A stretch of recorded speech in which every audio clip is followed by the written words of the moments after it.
1, 2, and 3, 4. This is a good editing. I'm going to show a couple different ways of how we can blend layers in Photoshop, how we can mix them, how we can composite, and basically get a second photo overlaid onto another one. So what I'm going to do is open up two photos that I took into Photoshop. So I'm just going to hold Command and select both those two photos and drag them into Photoshop.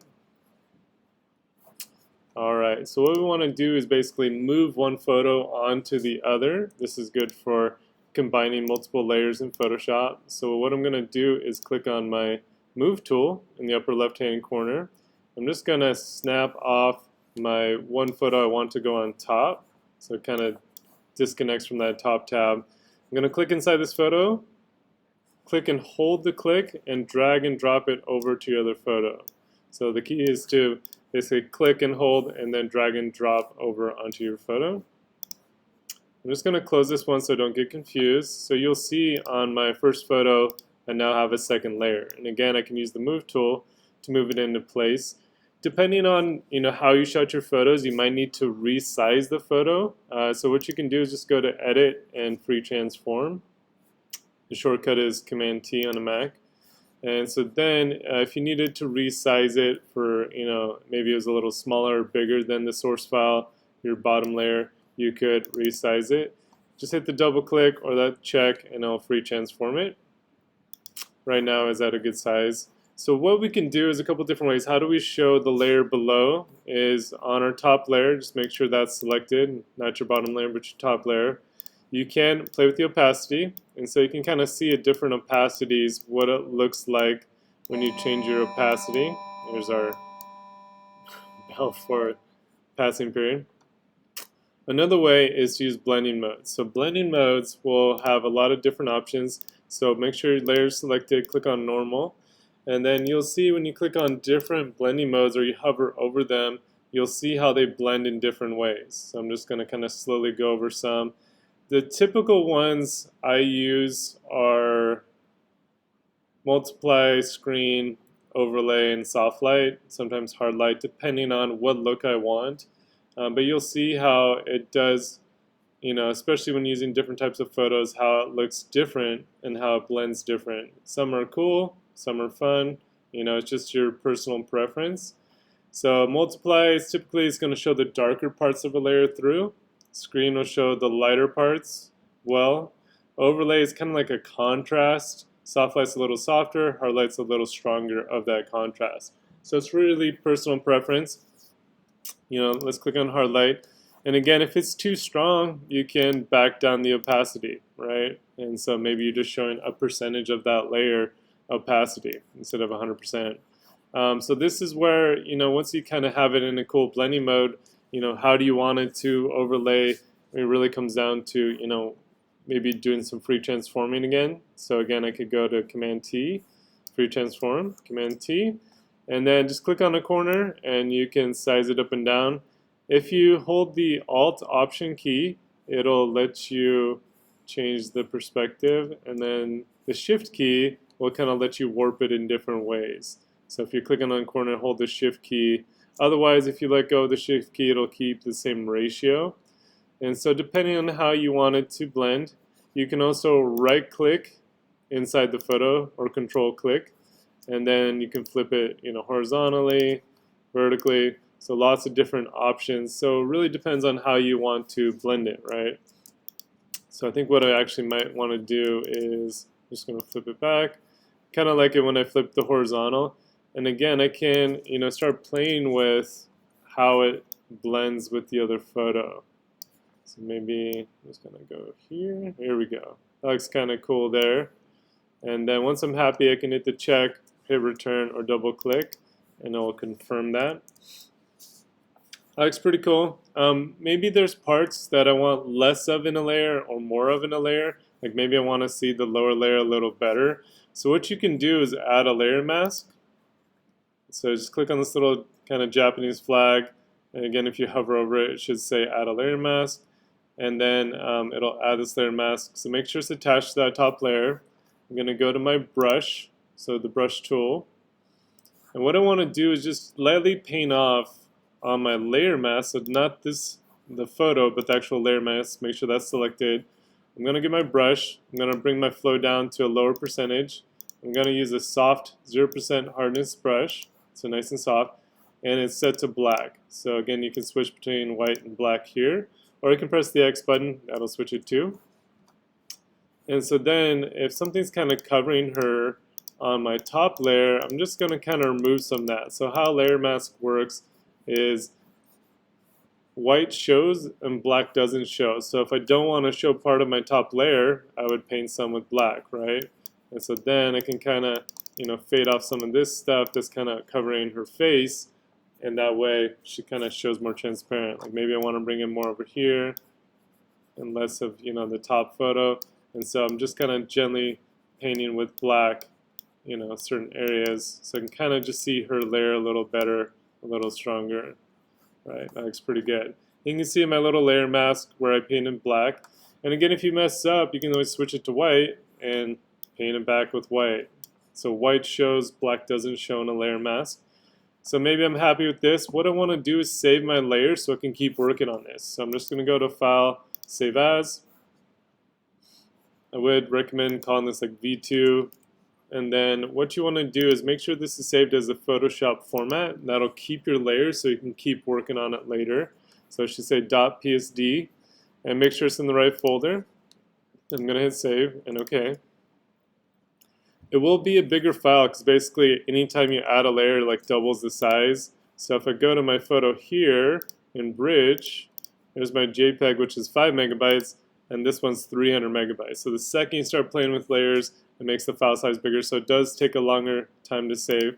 But the cool part is because it's a PSD, I can double click on it, open it back into Photoshop, and then I can keep working on my layer mask. Just click on your layer mask, and I can keep painting, and modifying it.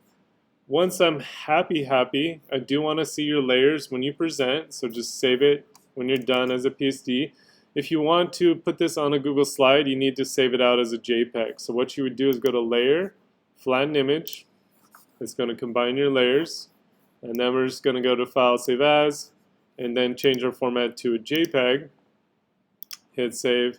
You can play with your quality for your size. And so then if I go back to Bridge, right, this is my JPEG. So my PSD is 300 megabytes. My JPEG is 8.29. And so that JPEG I can put on Flickr, I can put on a Google slide. So next what I want to show you is how you could use other people's photos to create cool composites. So one site you should check out is unsplash.com. That is unsplash.com. And it is free to sign up. So once you're signed in, you can create an account for free. You just need to send a confirmation email, and then you just confirm your email works. And so what you could do is, if you want to do like a cool double exposure where you have a nice, person's portrait and you overlay it with like trees or something, it's very easy to do. So I'm just going to search portrait on white, so on a white background. And so the reason why white works is that you'll see in Photoshop it's much easier to blend photos when the subject's on a clean white background or a solid background. So I'm actually going to use this one by Kimson Doan. And so all you need to do is just click download, and then depending on your computer, mine saves my downloads to my desktop. Otherwise, go to your downloads folder, and it should save it in your downloads folder. So I'm just going to click on the photo. Open that into Photoshop. There's my photo from Unsplash.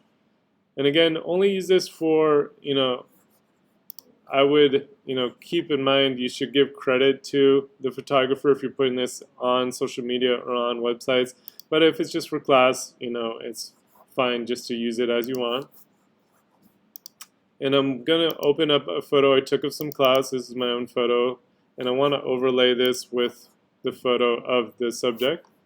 So I have both of them open in these two tabs into Photoshop. So again, I'm just going to use the Move tool. I'm going to snap this guy off by clicking on the tab and dragging it over. I'm going to click inside the photo, hold that click, and drag and drop it over to my other photo of my subject. I'm just going to close that out. So you can see I got my two layers. My background layer is the person. My layer one is my photo of the clouds I took. Sometimes what I like to do when I'm positioning, I will bring the opacity down, to like 50% so I can kind of see through. And then I'll do my free transform, edit free transform. So this one's a lot bigger than their photo. So what I'm going to do is rotate this like so. And then I'm just going to adjust it so I can kind of see how the layers line up with my photo. I kind of like how these clouds line up on her face here. And then once I'm happy with the free transform, just hit the check. And then you can bring your opacity back to normal. And so you could just try a blending mode, go through those different blending modes and kind of see which one you like. That one's kind of cool with the hard light again.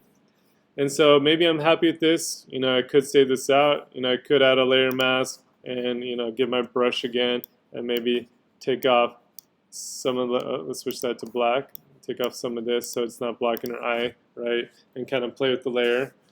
I'm just going to go back in my steps here. What we can do is just select her out. So only the clouds will go on her shape because she's on white. That makes it easier. So I'm just going to turn off this layer. I'm going to click on my background layer, the subject layer, which is her. I'm just going to duplicate this layer. So go layer, duplicate layer, hit OK. And so what I want to do is on this layer, I want to select the subject. So if I go to my quick selection tool, Photoshop, the newest version, makes it a lot easier now. So there is a select subject option. If you click on that, it guesses pretty well. It's pretty accurate. When you click it, you can see it did a pretty good job. It's kind of cutting off some of her flyaways, but doing pretty good. You could add or remove to your selection. So if I zoom in, you'll see a little plus here. So I can add to the selection. If I hold Alt or Option, I can take off of the selection. So I basically can add it with the plus. You can also control it plus or minus, basically adding to the selection. So I'm going to try that. So what I want to do is add a layer mask to this layer. So make sure it's still selected. I'm on the right layer. I'm just going to click down here to add a layer mask. And then it'll cut it out. And so then what I can do is the layer below, I'm just going to fill that in with white. So I'm just going to go to my color picker, click on white, and then I'm just going to go to edit fill. And let's do the foreground color, or I can just do white. There we go. Let's do white. And so you can see it filled in the bottom layer to white. So now she's basically on a white layer. And so then what I can do is I can modify my selection. So if I click on the layer mask, I can do this select a mask option.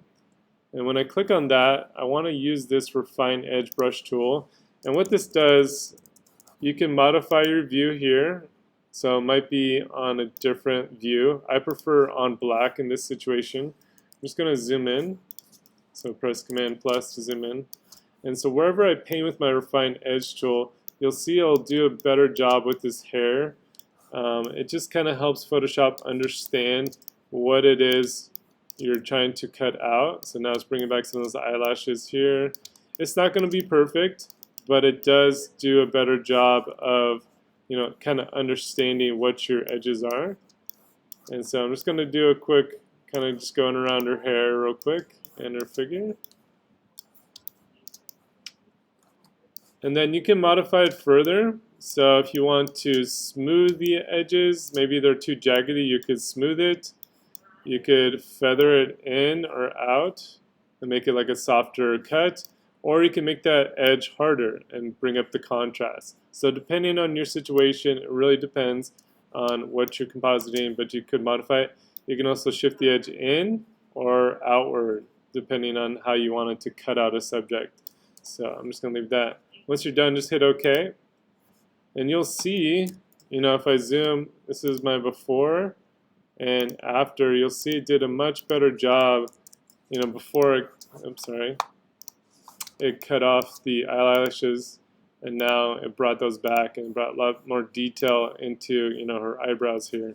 So it did a pretty good job with that select a mask option.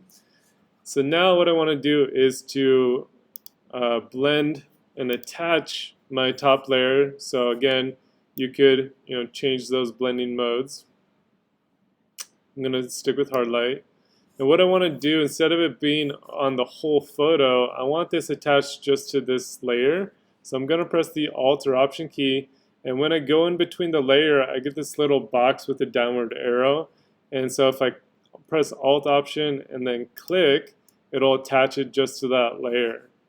And so I'll do that over again. So I'm just going to press the Alt Option key on the keyboard. I'm going to go in between my two layers here, and I want to just connect that layer to the layer below. So I'm just going to Alt click, and now it's attached to that photo. And so now it'll only be on the area where we made a selection for and cut her out. So again, I can still modify it, but it's only going to show up on her where we created the mask. So this is a bit more complicated, but it looks pretty cool. And again, I can still add a layer mask here, and then I'll get my brush and just kind of paint off some of the eye here. I just want to kind of see her eye through the cloud a little bit better. And so again, you can add layer mask. You can also bring down the opacity of that layer on top. And so once I'm done, just make sure you save it as a PSD format. So this one, I might call it like composite 1. And then make sure it's Photoshop formats, and then hit save and OK. So that's going to save that with my layers. And then once I'm finished, I'm happy with my composite, I can go layer flatten image, and then save this out as a JPEG if I want to put this online, on a Google slide or something. So I'm just going to change my format to a JPEG, and then hit save and OK. And so then, if I go to my desktop, there's my PSD, which is 50 megabytes, and then my original file, which is 1.3. It's a much smaller photo, so that's why it's smaller file size. And so then, if I wanted to add the source files, I could upload this with it, so I can see the original photo. I could upload the cloud photo, so I can see like what layers you're using in your project. So hopefully that helps. I know it's very complicated. You can go in a lot of different directions, but hopefully it's a good starting point. So thank you.